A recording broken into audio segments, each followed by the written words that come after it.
Assalamualaikum warahmatullahi wabarakatuh, mahasiswa Unpam dan mahasiswa yang saya sayangi, dan juga para penonton yang bukan mahasiswa yang ingin belajar tentang manajemen keuangan, yang khususnya ini adalah manajemen persediaan.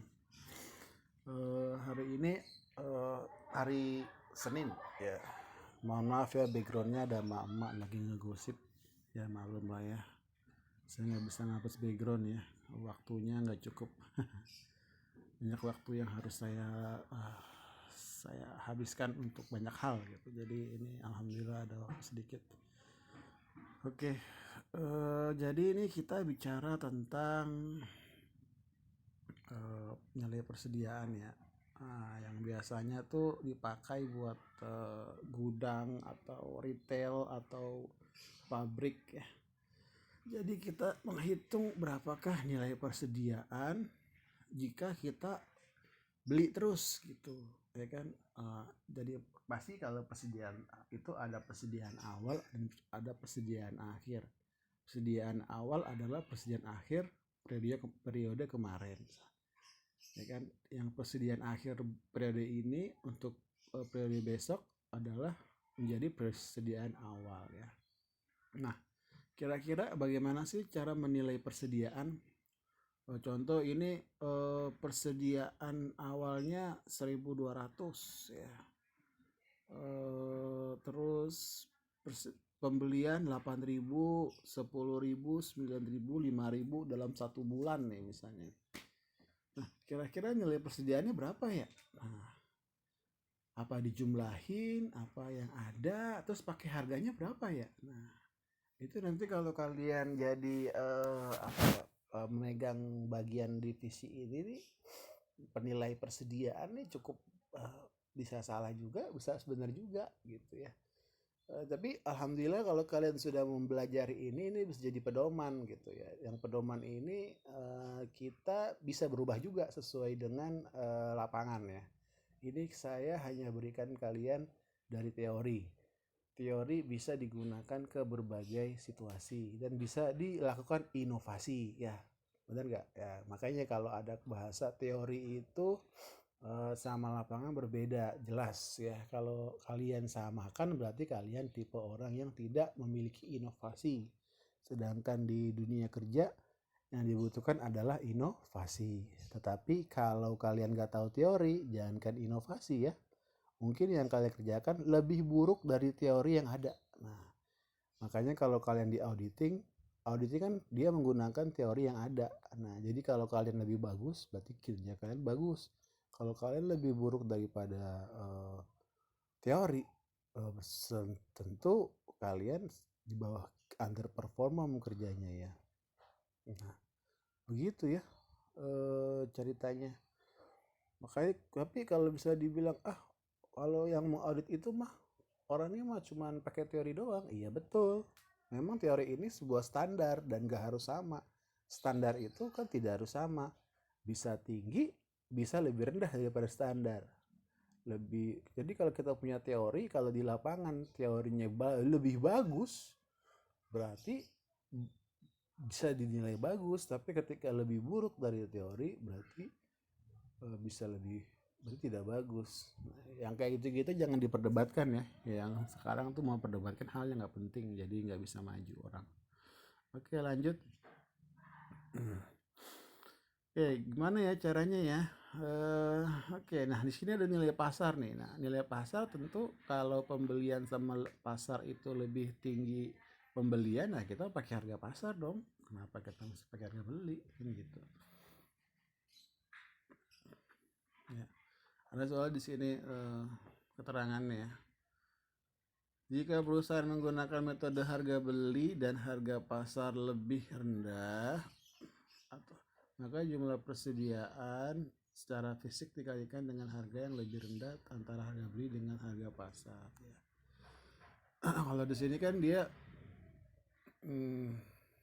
sini kan dia pakainya nih ada sebenarnya saya nggak paham banget ya sama soalnya ya, tapi dia memasukkan harga pasar bahan per unit ya, berarti mungkin dia mau membandingkan mana yang lebih murah dari hasil penjumlahan MPKP, MTKP,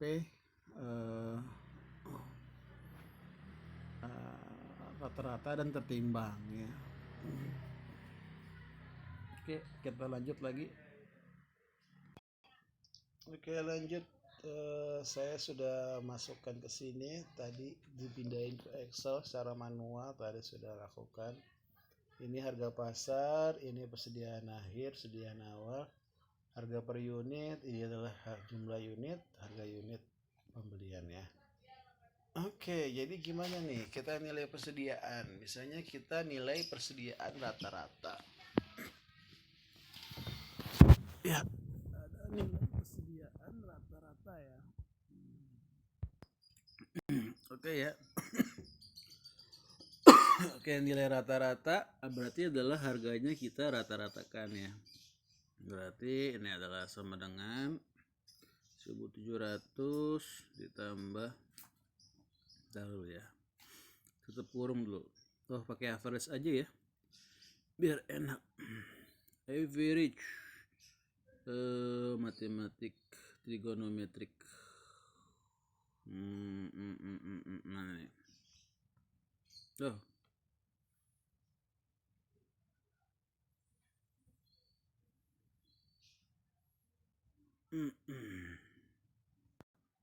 Oke, average.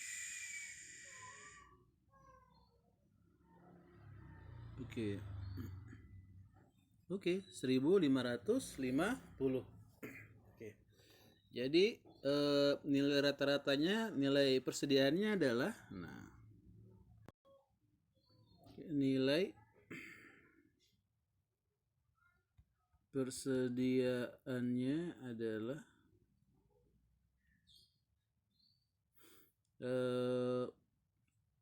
persediaan akhir ya kan.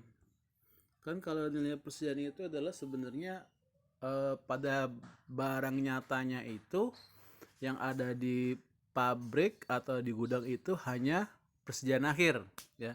Kalau kita itu 2.500 ya kan, 2.500. Jadi permasalahannya adalah dikasih harga berapa. Nah, itulah permasalahan ketika masuk ke neraca keuangan atau ke laporan laporan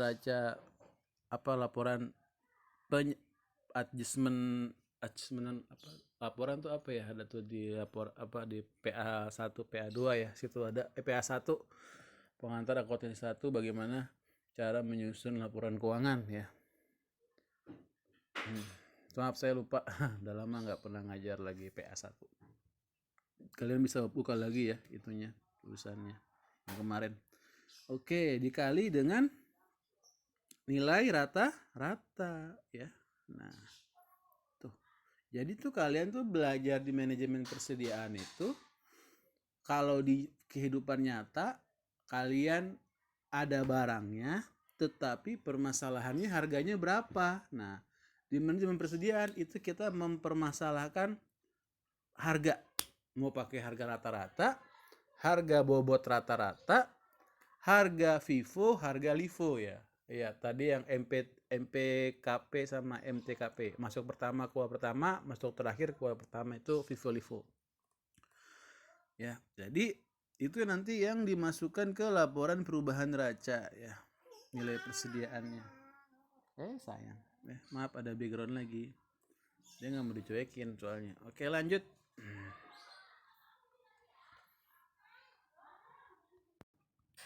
Oke, lanjut lagi.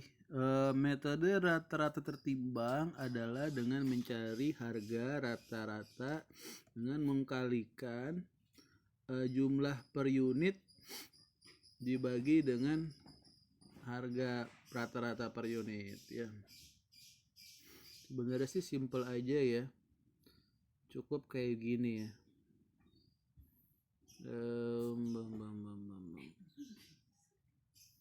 Iya.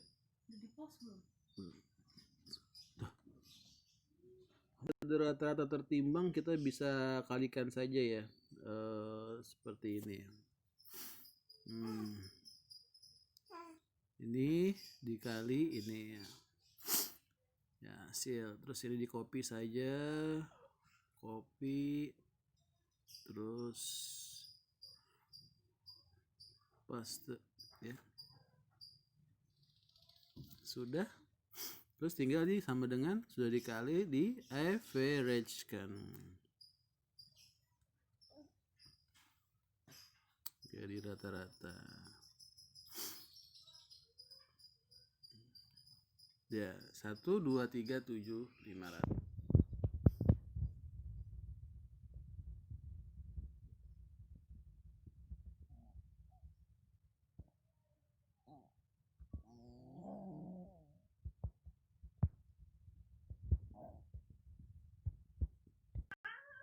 Sorry, bukan di average kan ya, saya salah ya. Di sum, dijumlahkan ya. Jadi ini bukan metode average, ini metode bobot. Kalau tadi saya average kan, nanti jadi metode ini.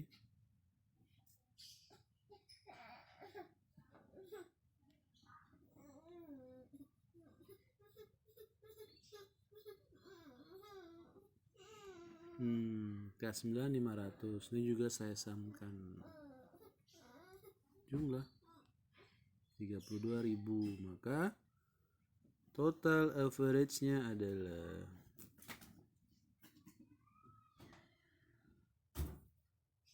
metode rata-rata timbangnya adalah sama dengan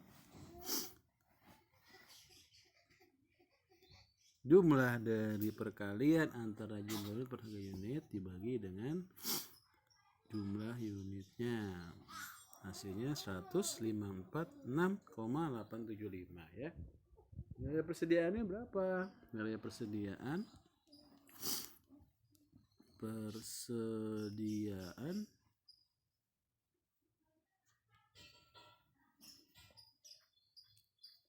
tinggal dikali aja ya, sama dengan rata-rata timbang dikali dengan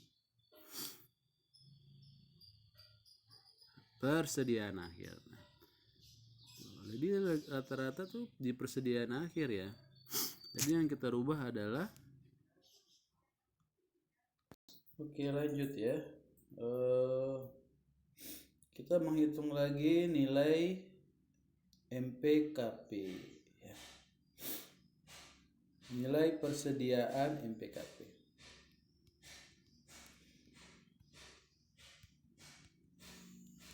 Masuk pertama, keluar pertama, atau bisa kalau bahasa Inggrisnya itu first in, first out ya. Nah, first in, first out itu yang kamu pelajari itu untuk menghitung nilai persediaannya. Jadi kalau misalnya first in, first out berarti persediaan akhir adalah harga di akhir pembelian ya. Nah, oke baik, berarti tinggal dikali aja ya, tinggal dikali saja. Mungkin ini saya lebarin aja ya biar enak. Nah, walaupun agak kesini jadi panjang tapi oke lah ya. Jadi adalah nilai akhirnya itu adalah harganya 1.500, harga pasar 1.600. Nah, kan persediaan terakhir adalah 2.500. Oleh sebab itu harganya 1.500. Tinggal dikali aja ya, sama dengan 2.500 dikali dengan 1.500, 375. Waduh, kok lebih murah menggunakan MPKP ya. Nah nanti MPKP Vivo LIFO itu ada saat lebih murah, ada saat lebih rugi, tergantung dari inflasi atau deflasi ya, atau nilai rata-rata. Jadi nggak pasti juga. Kalau nggak salah itu kalau Indonesia tuh metode LIFO ya, saya juga kurang paham. Jadi kalau jadi di Eropa itu Vivo, di Indonesia LIFO. Mohon maaf, saya bukan orang SAK, tinggal cari lagi. Coba lihat searching Google Indonesia SAK-nya pakai apa untuk persediaan gitu. Terus Eropa pakai apa. Kita beda negara, beda cara ya. Oke, lanjut. Nilai persediaan MTKP atau LIFO.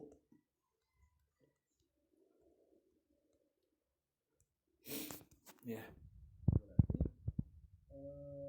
harga itu ditentukan oleh yang terakhir masuk. Harga yang terakhir masuk adalah harga yang dituliskan.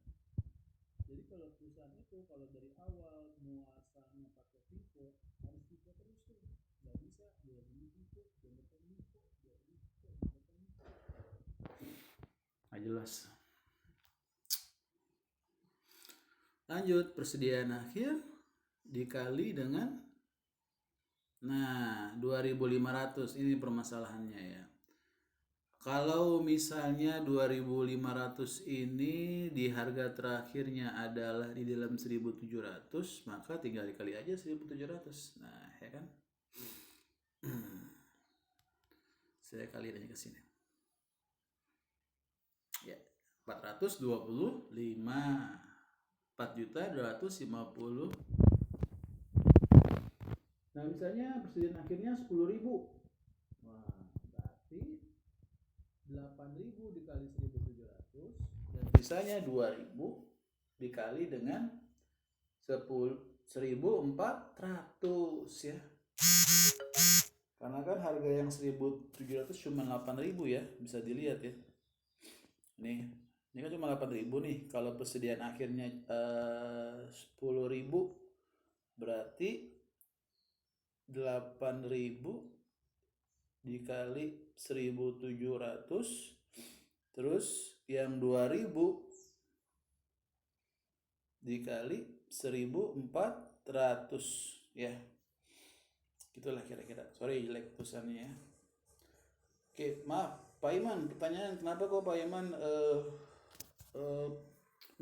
melambat begini ya? Biasanya kan cuma masukain Pak Iman bikin dulu, terus nanti Pak Iman jelasin. Nah itu dia, sama aja sih sebenarnya. Kalau ini kalau saya bikin dulu terus saya jelasin, saya sambil bikin sambil jelasin ya sama aja sih sebenarnya, cuman durasinya lebih panjang.